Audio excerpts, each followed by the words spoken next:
In this section, we're going to be talking about portrait mode. So whenever you open your camera, switch to portrait mode, you can take some really cool pictures. And it's going to focus on something and make the background blurry. So I'm going to show you some pictures I took using portrait mode, so you can really see the difference between portrait mode and non-portrait mode. So this picture I took right here, I was with my girlfriend at this Polish restaurant, and I took this picture without portrait mode. You can see here how clear the background is. It says Polish house. You can read that clearly.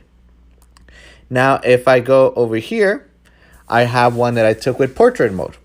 The exposure is exactly the same on both pictures. So the lighting on her face is just the background's blurry on one and the background's not blurry on the other one. Now, if I go here to the one that's in portrait mode, you'll see that it says portrait on the top left. You can click edit. And the cool thing is you have this depth control feature on the bottom, which you can change how blurry you want the background to be. Now, the cool thing about this is if you're looking at a professional camera, right, and you're messing with the depth control, you can't do this with a professional camera. So if you have a DSLR or whatever, you take a picture, you took it at f4.5, f1.8, f1.4, f8.0, and you can't go after the fact and change what the aperture was. But here you can, which is really cool. The other cool thing is that shooting a picture with an f1.8 requires you to have a prime lens when you're shooting with a DSLR to get a background that looks like this, and that costs extra money.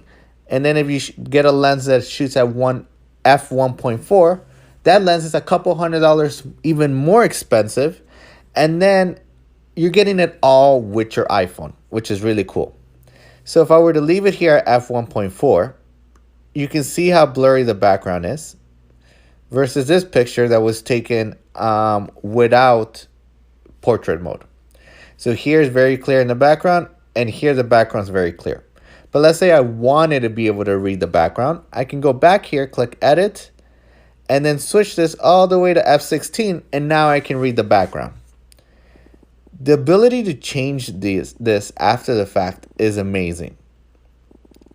Now, there is some limitations with portrait mode that I want to point out.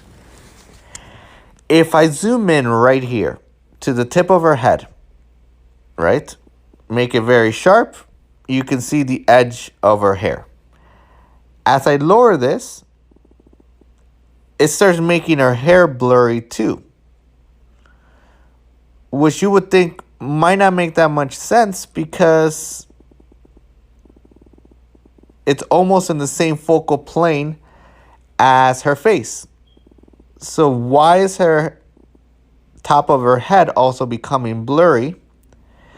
And that is because the way that this blur is being put on the picture is using an algorithm that will figure out what the subject is.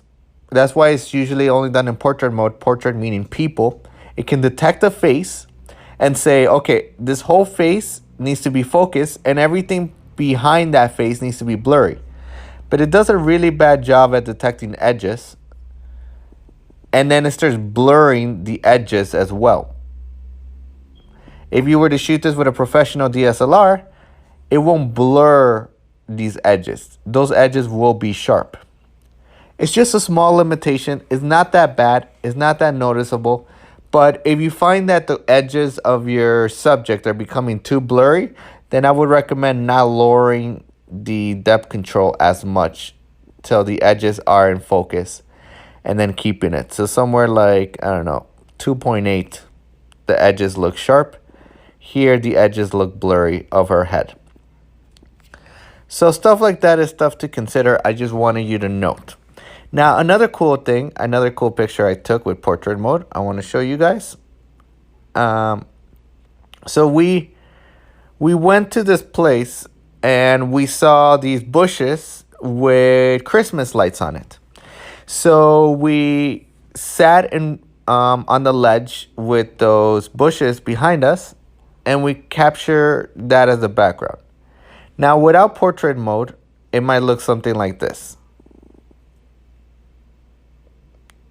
right? Where everything's in focus and it looks very ugly. Here's the background, looks very ugly, everything is sharp. But thanks to portrait mode, I can blur the background and create nice bokeh because of the lights. So I lower this and bam, now the background looks beautiful. And you can't even tell that there are bushes or anything in the background. The other cool thing is I want to show you this filter tool. So when you go down here to filters, you have these cool filters.